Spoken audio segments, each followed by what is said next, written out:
Bit of piss in the face is a small price to pay.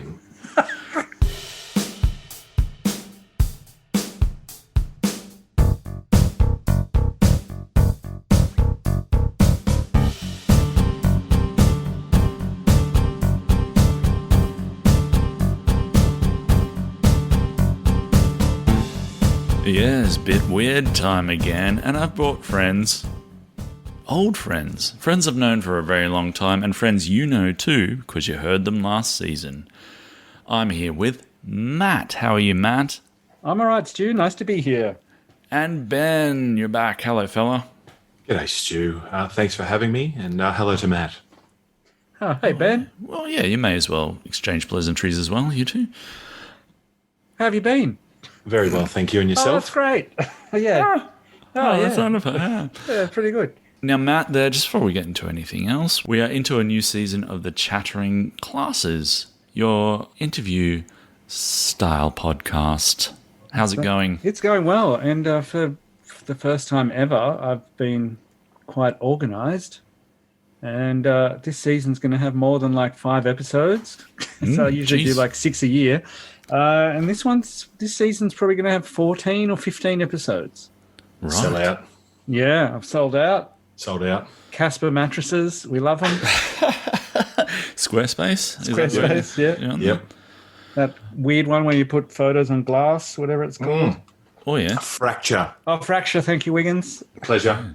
And you guys were on episodes earlier in the season where we spanned the most inconsistent trilogy of all time, The Exorcist. We looked at Exorcist 1, we looked at Exorcist 3, and yet we found more time on Exorcist 2 than I ever would have imagined. Because it's terrible. But listen to that, it's episode 59 and episode 60. I told you I was organised. Yeah. Ooh, he knows his episode numbers. Yeah. Chattering Classes. Get it where you get your pods. Well, should we get into some weird stuff? We should. Let's. Yeah. All right. We like to start by me telling you about a weird law I found, a little weird law. And this one's just a quick one, just a quick fire one. Okay, so fellas, say you're in North Carolina. A man and a woman walk into a hotel in North Carolina. They want to share a room together. Okay. And for the sake of decency, they kind of write down that they're Mr. and Mrs. Smith. They're a married couple or something like that. So, unfortunately for them in North Carolina, by common law marriage rules in that state, they would be legally married then. So, as the law states, if a couple outwardly presents themselves as husband and wife to the public, then they're deemed common law married, and that's valid in North Carolina. So then if they're found to already be married, can they be like charged with bigamy and stuff like that? Yeah, well, I'd say so. Yeah, if it's an extramarital affair, that's the only reason you would put on like a fake married couple surname or something like that, wouldn't I you? guess so. Well, yeah. Unless the laws are so stringent, they won't let you stay in a room unless you are married. Yeah, and I don't think North Carolina is one of those weird state, like Mormon-y states where you can have 10 wives, is it? No, certainly not. No. Okay. How That's a many bit of a wives problem. can you have in Utah? Like, do we know how many? Oh, Is there- sky's the limit, Fair enough. I think. Welcome to Utah. Sky's the limit. That works on a couple of different levels. It does with them, doesn't it? Yes, it sure does. Well, sky shouldn't be the limit, Yeah, really, not should the it? limit. Yeah. There is That's no a limit. lot- Yeah, so I guess that should be something. Is that something you feel they should have a big kind of warning sign out the front of hotels? Warning: if you're planning on rooting around and using fake married names, Yeah. just understand these consequences. Well, that should actually be on the sign as you cross the border into North Carolina. North Carolina, don't pretend you're married. Yeah, and then going into more detail, so people have to turn around, drive back, Drive back, and- read and- read the smaller print. Yeah, read the smaller print. Oh, it's a law. We can't write that we're married. Oh, right. Jesus, this road trip's annoying. First, we're in Utah, and their sign was like 8 feet wide, 800 meters long as well. Why can't these states just have simple messages? Yeah, so there you go. That's I mean, let's not go into what the purpose of that law might have been. Why bring that into existence at all? I mean, it's in a positive. It saves on your wedding, doesn't it? Oh, I suppose so. You can just tell everyone you accidentally got married. We got married. We didn't elope. It was official. No, we were just getting a loan for a car. Yeah, and the lineup at City at the City Hall was too long just to do it there. So we just ducked across the road. That's right. Yeah, wrote it on a napkin. So there it is. There's your marriage license. Yeah. Maybe they all got in a car together and were driving in the 2+ people lane, and they had to actually write their names down on a piece of paper before they did that for some strange reason. I don't know why they'd do that, but yeah. Carry on. Just to be official, I guess. All right. Well, I might. While I've got a roll on here, I might tell you my quick little weird story that I wanted to talk about before asking you yours. Lovely. And I guess what I was thinking of here was work relationships, right? Mm-hmm. And there aren't many workplaces where you can have a kind of really bizarrely abusive relationship with your boss and it be de rigueur. Okay. But for some reason in the film industry, it seems to be a lot of actor-director relationships are really weird, abusive, and the fact that that's just kind of accepted a lot of the time is weird to me, hence me bringing it to you. So I thought I'd just tell you a few examples of times when actor-director relationships got out of hand. Now, first one I'll mention to you is somebody I know you're both a fan of, Werner Herzog. Oh, I love Werner. Yeah. Well, did you know that he once held Klaus Kinski at gunpoint? Now, was this when he made... I can't remember the name of the movie. Aguirre, The Wrath of God? Right. Really getting into it. Yeah. Really getting into... doing some method. Wrath work. Yeah. So after yet another argument, Klaus was going to storm off set, vowing not to return, and Werner pulled a gun on him. Well, that's how Werner... Pretty much held him to ransom to stay and do more of the film. Why did Werner feel the need to carry a gun with him on set? Like, had old mate been a prick prior, or? Well, they made from memory. They made a couple of movies together, and it was always pretty fractious. So probably, yes. Yeah, maybe. Probably sleep with one eye open with both of them around. Yeah. Wow. Well, didn't he make that movie where they? I wish I could remember the name of it. They carried a boat across a mountain. They were like reenacting the real story of this man who they had to carry a boat across a mountain to go from one side of one coast to another coast. And then he was like, I'm going to make that movie, but I want you to actually do it. So that would have made things a bit... Yeah, Fitzcarraldo is the name of the movie. Right. Yeah. That's kind of taking method. Yeah. Huh? What about Faye Dunaway? She felt that Roman Polanski wasn't allowing her to have enough bathroom breaks, which meant she kind of started peeing in cups around the set. Jesus. Of Chinatown. And when she got Djakovic, she threw one in his face. Well, for what we've learned after this, he got off lightly, didn't he? Yeah. Yeah. Bit of piss in the face is a small price to pay. So wise, Wiggin, so wise. Yeah. David O. Russell. Oh, yes. Yeah. He's known for being fairly temperamental.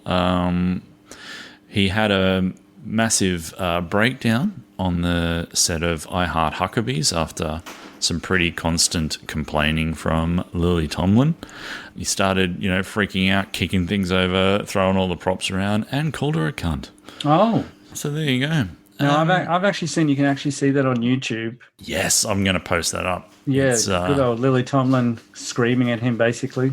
Yeah, it's good. Wow. All right. Well, yeah. I look forward to seeing that. Marlon Blando. Blando? Marlon Blando. Dear me. That would have fired him up. Imagine if you were directing him and you were like, little Blando there. He, on the set of The Score, he would walk around pantsless sometimes because he didn't like the director and just wanted to annoy him. He would call the director Miss Piggy and, yes, show up on set sans pants so Frank Oz couldn't film his whole body. Getting Brando on you. Your bad side. Yeah, I don't think it's really helping you. Anything past the 70s, really. Yeah. Well, I mean, you need a couple of days hike to get on his bad side. Hey, yo. In fact, that's what Pizzicato is about. Yeah, that's right. Moving a boat from one side of Marlon Brando to the other. Back to David O. Russell.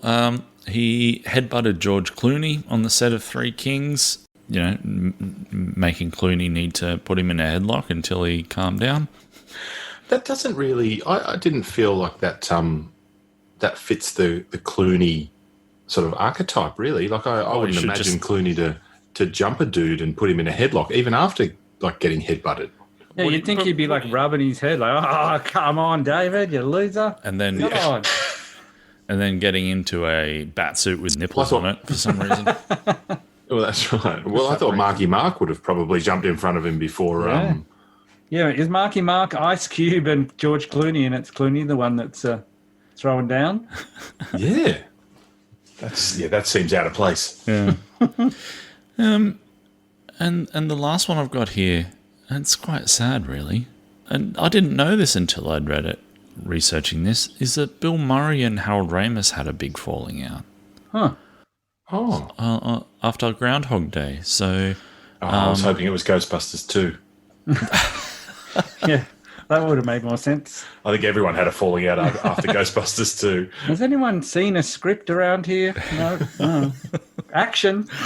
So the pram's just going to fly off into the air, is it? Yeah. Yeah. Uh-huh.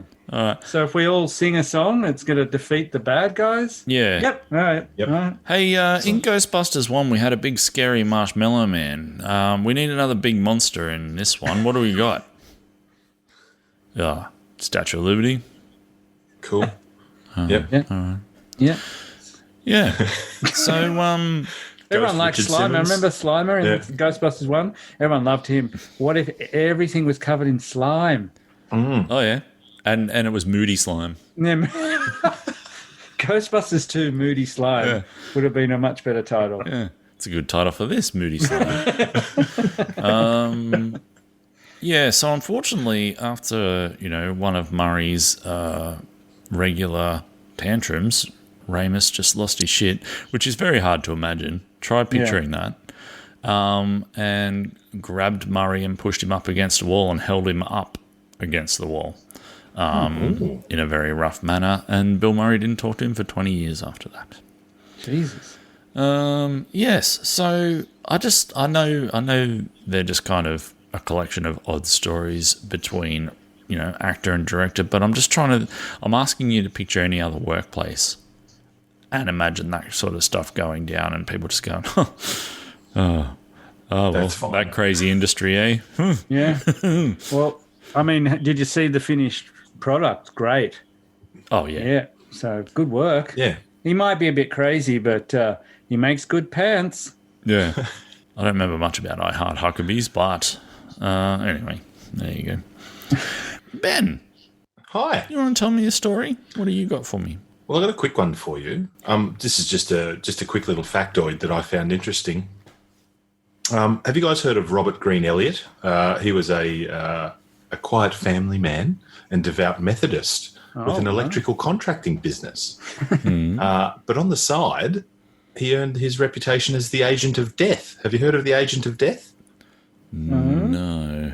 Well, he served as a freelance executioner Okay. for 6 different states. And he threw the switch on 387 men and women during his 13-year career, earning $150 a head. Oh, so he was just touring around. Exactly. He was a touring executionist. Okay. So whenever, so It sounds like a rostered kind of thing where maybe each state did their executions on a different day, Yes, so and he could just drive from state to state on different days of the work week. exactly. But in January 1927, they rostered wrong. And he actually had to execute 6 inmates in 2 different states all on the same day. Oh my God, that is a Jesus. nightmare. Oh, poor guy. I know. Well, so my question is, you've got to watch that, right? Expenses? Did you keep all these petrol receipts? Is that what you're worried about? That's right. And I'm sure, electricity was obviously a hell of a lot cheaper back then. But is he in charge of paying for that moment's electricity? Because there's a lot of, there's quite a lot of power going through the system at that stage. I don't know if the state requires the executioner to chip in for the Bring his own electricity. BYO electricity. BYO generator. Yeah. Sorry, no, it can't be state-run electricity. So That's right. Well, Yeah. we're running on fumes here. yeah. Oh, shit. Oh, crap. Sorry, I forgot to charge it overnight. Just wait about 40 minutes, I reckon, 40 minutes. Yeah. Can we just beat him to death? No. Can I just beat him to death with this battery? It's AAA. We'll be here all night. Just driving his car up to the windows and Quit. putting jumper leads in there. Put your tongue on this 9-volt. In regards to weird things, That's not weird. Wait, sorry. So That's go not back. weird, having your job Well, going from that's state to weird, state, but- killing some people every day. yeah, but I don't really have much else more on him. I was pretty much just a little bit of a factoid about Robert Green Elliott. But that would, I feel like surely that messes with your head. Like, it would have to. What do you mean, killing people or having to drive state to state to do it? What do you mean? Driving state, I think the drive. The drive would be... drive a bit of Did you killing. listen to podcasts? What do you kind of... Well, yeah. How do you... It was 1927. Yeah. I had to listen to... Gramophone podcasts. Yeah. Oh, I thought you meant he was listening to 1927. That's the only tape he had. It's the only tape he had. Yeah. And His Huawei knee one got chewed up. So. Yeah, I do wonder,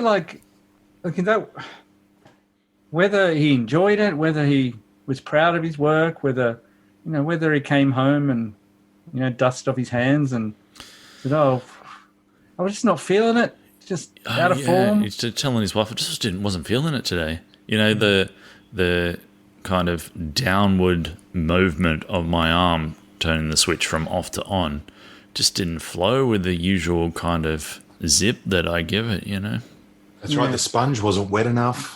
Yeah, that's right. Too wet or not wet enough? Too wet, not wet enough. Oh. He looked like my mate from high school. It just was depressing. Or did he go home and was really keen to tell his wife all about it, and it was sort of like, man, I fried him good and proper. Yeah. I just got the right amount of char on the top, and he smelt like a really well-cooked bacon. I don't know. It could have been anywhere. It could have been at either end of the spectrum. Yeah. I mean, there's Do you got to reckon be... Sorry, yeah, go on. Do you reckon his wife knew how good his day was by how his clothes smelled when he got home? Is that too far? No, but there's got to be a particular, I wonder how many people have the kind of makeup to be able to either be an executioner and not be bothered by it, or be an executioner and, quite enjoy it a little bit. I mean, there's been plenty of executioners through time, right? Yeah. So Yeah. I wonder what that kind of percentage is of people. I suppose it's how many psychopaths are. But true, but even thinking about how you would hire someone for that job, you wouldn't How's that interview go? look for someone who was really, really keen. No, I think they always try and promote internally when those kind of positions come up. And you'll get a good sense internally of who is probably odd enough for that job. Yeah. Yeah, old mate hanging out in the corner. Just Yeah. that guy that likes wearing hoods. That's right. Just sliced his watermelon up into tiny little pieces instead of eating it. I've got a question. Yeah. What's a Methodist? Well, it's, I really don't know. hang on, I'm It's about to Google. This could take a while. I thought you were going to pretend the connection was gone. You were going, oh, hang on, I'm losing it. What? Oh, no. Dropping out. Okay, yep, lost you. I don't expect you to answer. I just suddenly realised when you said it before, and I was kind of thinking, obviously, thinking of things, we can say about what's being said to us. What the fuck's a Methodist? What is that? Oh, look, it doesn't make any sense to me. The Methodists generally accept the Apostles' Creed and the Nicene Creed as declarations of shared Christian faith. So that was boring. Sorry about that. They thought he should have beaten Rocky. Is that what they think? Yes, that's right. Apostles' Creed. It's not bad. Thank you. All right. Well, maybe we'll save Methodist for another time. Sorry. What else is there? Well, I had a thought when I was sort of trolling through the oddities of death, and I came across. That's another nice title. That's going to battle for supremacy. Found a little place on the internet that sells a whole heap of weird shit. That's based on basically animals and their skeletal remains in Christmas ornaments or in vases or, as this particular piece of taxidermy shows, a hatched egg. So it's basically a small portion of the egg popped out with a little beak coming out of it. There's also a dissected piglet known as the wet specimen. So basically they've cut a pig in half straight down from head to tail and put it in a bottle. Are you having an okay time at work to be looking this stuff up? What's just sort of popped up, What, in your suggested searches or? But my favourite thing that I found on this particular website from the Evolution store is you can get 3 mini shrunken heads for $10. Oh, okay. I suppose that's a bargain, but or you can get a big one for $80. What do you mean a big shrunken head? A big shrunken head. Exactly. How big was it originally? That's right. Like an elephant's head that's been shrunk to a normal human head? Well, they've just drawn lines on a normal head, not bothered shrunken it like it's been shrunken. Just texture marks on it. Well, that's right. Have they shrunk it and then enlarged it? Yeah. After they've shrunken it? Yep. Let's Are you allowed to do that? Is that like freezing meat? Well, you're paying for the effort, I suppose. There Can and you back go again. back? What you said something about freezing meat? Well, you can't thaw meat and then freeze it again. Right, gotcha. You're not allowed to do that. So Gotcha. are you allowed to shrink a head and then enlarge it again? I don't think you're allowed to. Right. Give you an upset stomach. Yeah. These are the laws of the occult. Yeah. These are. Okay. Yeah. Yeah. I thought you meant in areas where it's acceptable to take someone's head off and shrink it. You wouldn't want to be shunned from that society by re-enlarging it. Exactly. Yeah. That Is is it exactly right. Is it like the uncanny valley in terms of AI, where if you shrink a head too far, then it doesn't look quite right. So you have to shrink it just a little bit. It looks okay, but go too far with the shrinking of the heads, and it just doesn't have the right. You can just tell something's off. That's right. It's the SALT methodology. You can always add more. Competing theories there. Yeah. My favourite portion of this particular website, apart from the shrunken heads and the de-shrunken head, is that on June 6, 2017, Wayne asked a question. And that question was, would anyone be interested in buying human skin that's been tattooed and made into a lampshade? But, that was... How did Wayne go? How did Wayne go with his request? Well, Dan replied to him the next day, 2 days later, and gave him the big LOL. Gave him the big lol, yeah, right. And that's the only response. So we don't know whether it's true or not, or whether he was just being a silly man. Fucking Wayne. Bloody Wayne. Someone needs to look into that. But look, that's all I've got for you. Was it a small lampshade or a There's no size. There's no lampshade. There's no picture. There's nothing. It's just Wayne bloody shooting his mouth off again. Well, that's macabre. Yeah, it sure is. Maddie. Now, I'm going back to where you started from into the wonderful world of film. Oh, okay. So I've got my segues all wrong. No, that's all right. I nearly butted in before, but I thought, no, who cares? It's fine. This is looking at movies that were so bad they were never released. And a lot of them, they just weren't released because they were terrible. There's a couple where, people acting in the film sadly passed away, so that never saw the light of day. Because they didn't finish filming or out of respect? No, and they didn't finish filming, I guess. But I wanted just to read you this movie that I can't understand why I've never heard of it before. It's called Nothing Lasts Forever. Okay. Yeah. Now, produced by Lorne Michaels. Oh. Written and directed by Saturday Night Live writer Tom Schiller. Stars the following people: Bill Murray. Wow. Dan Aykroyd. And this article says, and Billy from Gremlins. So he didn't even get his name checked. Is it Zach? I think Zach Galligan, I think. Is anyway, so have you ever heard of that movie? Bill Murray, Dan Aykroyd, and the guy from Gremlins. No. I'm pretty happy with 2 Bill Murray related stories in the same episode, no? But so they didn't release that, but they released Nothing But Trouble. Yeah, and they released Caddyshack 2. Yeah. Yep. Yes. Well, I'm going to read you the plot, and stop me whenever you feel the need. I don't have any further information on this because this film has been shown twice in history, once in the US at 2 a.m. in the morning, obviously, and once on the BBC 20-odd years ago. It's the only 2 times, and I've looked on YouTube. Sadly, the people who may have video recorded it obviously did not put it on YouTube, but there's still hope. It could have been 3 if we managed to get our crappy movie show up. Yeah, that's right.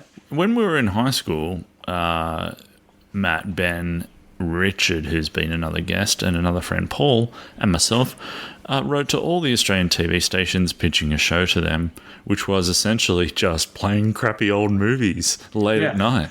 Yeah. Introducing them, talking about how wonderful Except they were. we want you to pay all of us to introduce them and talk about them for a minute and then play them. And we didn't get any takers. No one wanted that. No one wanted a bunch of teenagers from high school running a movie show for them, past midnight when no one's watching TV. They didn't want to pay anyone to do that, apparently. No. Foresight. Again, we were 20 years before our time. Oh, yeah. But from memory, the letters we sent to them were fairly self-serving and full of... I believe we pointed out to all the studios that what they showed in the middle of the night was terrible. Yeah. And we had a better idea than anything they've ever shown. Yeah, exactly. So that doesn't win you much friends when you're 17. No. And, you should take your early morning viewers, show them some respect. That's right. The crappy infomercials. Yeah, that's right. Okay, so here's the plot. Yeah, like I said, stop me whenever. The film concerns a dystopian New York City where Gremlin star Zach Galligan works a dead-end job but dreams of being an artist. The totalitarian state makes his dreams impossible until he learns that there are magical hobos living underneath the city. I'm in. Right? I'm in. Yeah, all good so far. All good so far. Who live under the city, who can grant him his wish of becoming an artist. Okay, straightforward. First of all, he has to travel to the moon via a city bus that's driven by Bill Murray and charm one of the lunar denizens. That's all it says. Like we said, it's weird, but it bears some similarities with Terry Gilliam's Brazil. Brazil, yeah. So, are you in? You want to watch that movie? That's there. And I went and looked a few other places. That is the largest description of the film I can find. So not only has the film been buried, the descriptions of the plot. That's the biggest plot description I could find. Can we find any interviews with Schiller? I think that's our step one. Yes, All right, good idea. We need to talk to him about, the process, where it all came from, what sort of state of mind was in. Right. Do we get a backstory on how the hobos became magical? No, that's what I mean. This is what's so frustrating about it. And I've just read here that in 2016, it was on YouTube. Someone posted it to YouTube, and then Turner Classic Films sent them and made them take Cease it and off desist. YouTube. Yeah, It's out there somewhere. It has to be. it has to be. But Yeah, why did they? They're not making money off it. Yeah, I don't understand. That is a weird one of, oh no, this movie that we've never released. Now, Well, maybe Bill Murray and Dan Aykroyd. Are paying them to not release it. yeah, I mean, it's possible. It's possible that they've signed contracts, lifetime contracts that are like, no one is to ever see this film. Again, they can watch Caddyshack 2 whenever they want, Dan Aykroyd, but they can't watch this film. So let's assume that's true. You'd have to know that whatever you were getting paid from Bill and Dan Aykroyd, right? yeah. You'd have to know for sure that your movie is so shit, there'd be no chance of it making more than that if you were to release it. Yeah. Love to know what number they're getting paid if that theory's true. I just, again, though, the real interest there is, how do you know a hobo is magical? Yeah. And how did they become magical? Yeah. And why is Bill Murray driving a bus? To the moon. Yeah. There's a few questions. Is this a rejected SNL skit? And they went, well, I'll turn it into a movie then. Fuck yeah. Yes. I thought, who gets the script and he's like, yeah, this could work. Who pitches magic hobos from New York City and it doesn't get on SNL? Did you tell us a year? Did you tell us? 1984, I think. Okay. Yes. So this can't even be put down to hubris too much, can it? Of like Bill Murray and Dan Aykroyd having great success after Ghostbusters and all the other stuff they've been in that people really like. It can't be put down to them, letting their egos run wild and assuming that anything that they make would be awesome. Look, it may be put down to cocaine. I mean, it's right in that sweet spot, 1984. Was Chevy Chase involved? Like, Was he one of the hobos? Uncredited hobo. The most irritating hobo of the lot, I'm sure it would have been. How dare you? Is that a children's book? Can't stand Chevy Chase, man. Can't stand Chevy Chase. Anyway, That's a bit weird. That's another story. It's not really. Hang on, have Chevy Chase and Richard Dreyfuss been in the same movie? In the same movie? That is an excellent question, and we need to find a poster to send to Stuart Buckland's workplace immediately. Yeah, well, it's probably not been mentioned on this podcast before. It's been mentioned on others that I have an, quite unexplainable dislike of Richard Dreyfuss.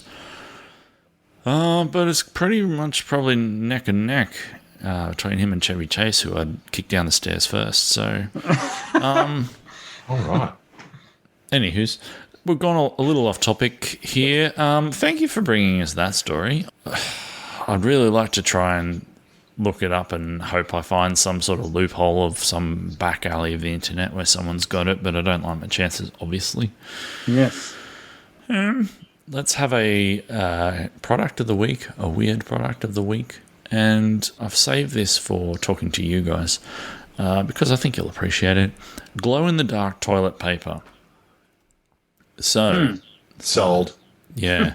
So obviously that means, theoretically, you can do your own thinking here. I don't have to join too many dots, but if it's night, you maybe you've woken up. I don't know what situation it is where you've woken up really needing to shit badly, but I feel sorry for you. But yeah, you don't need to turn lights on and really hurt your eyes when it's in the middle of the night. It's been dark. You can just reach for your glow-in-the-dark toilet roll. And you can probably just tell from, the light and shade thereafter how you're travelling. How it's all going. Well, that's a subtle enough way to describe it, isn't it? It's like a negative, isn't it? It's like looking at a negative photo of a toilet paper.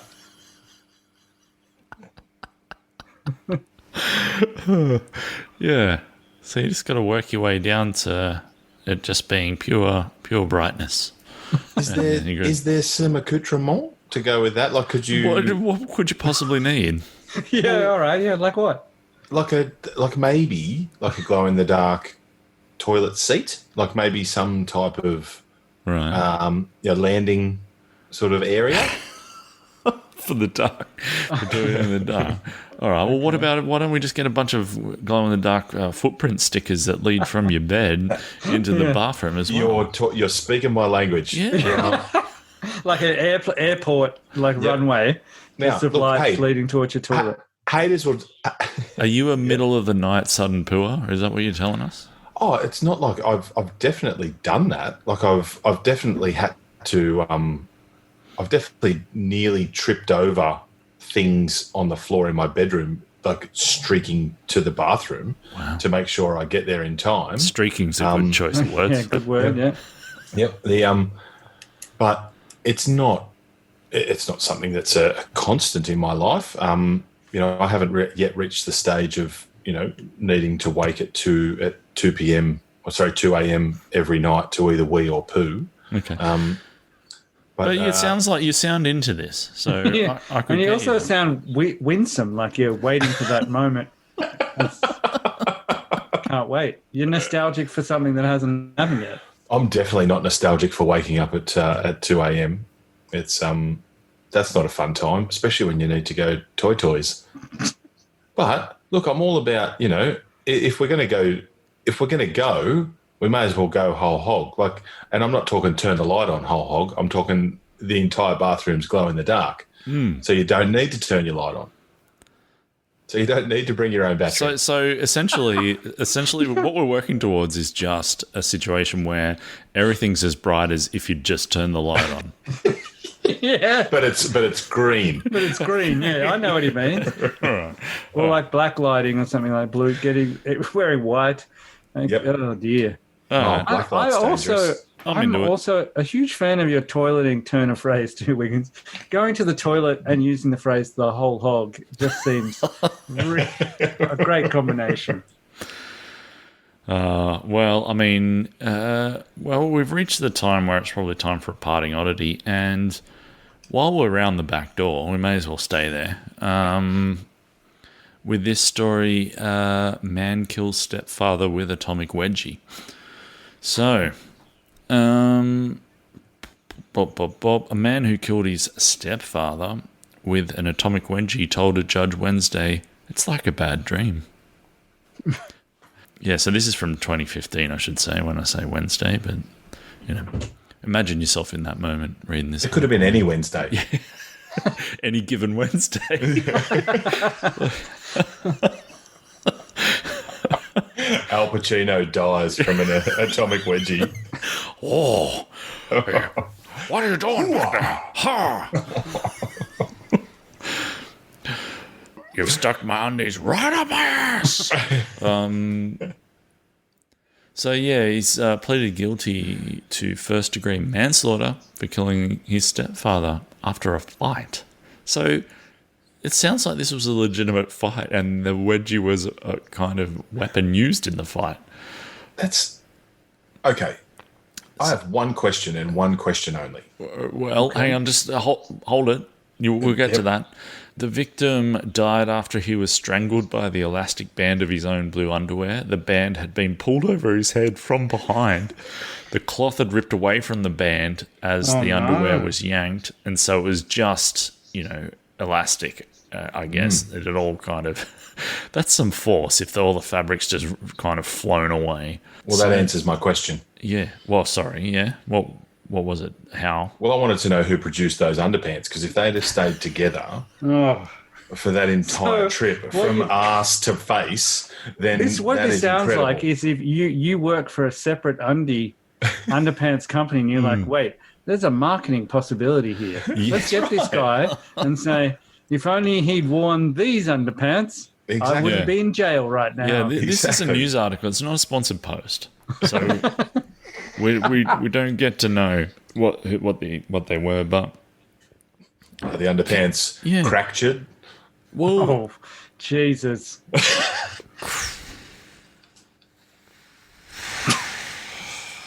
what kind of rage would you have to feel to kill a man by reefing his undies so far up that they kind of go over the top and start choking him? Yeah, I don't know if was it during. Did you say it was during a fight? It wasn't hijinks gone astray. No, it was during a legit fight. Far out.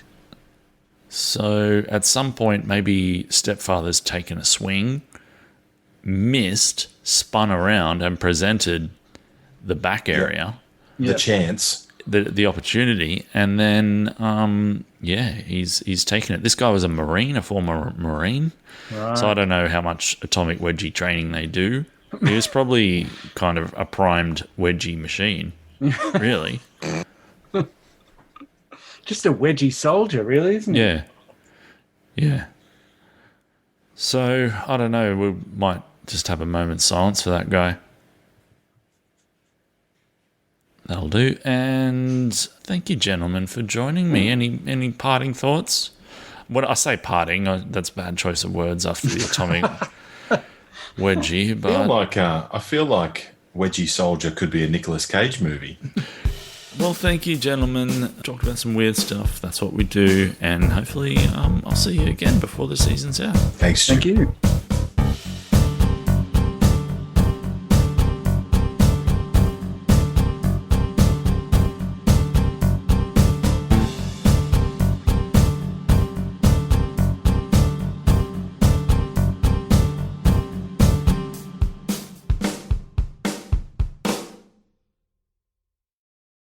Wiggins, did you say crapture? Is that what you said? Yes, I did. Or crackture? Crackture. That was bad.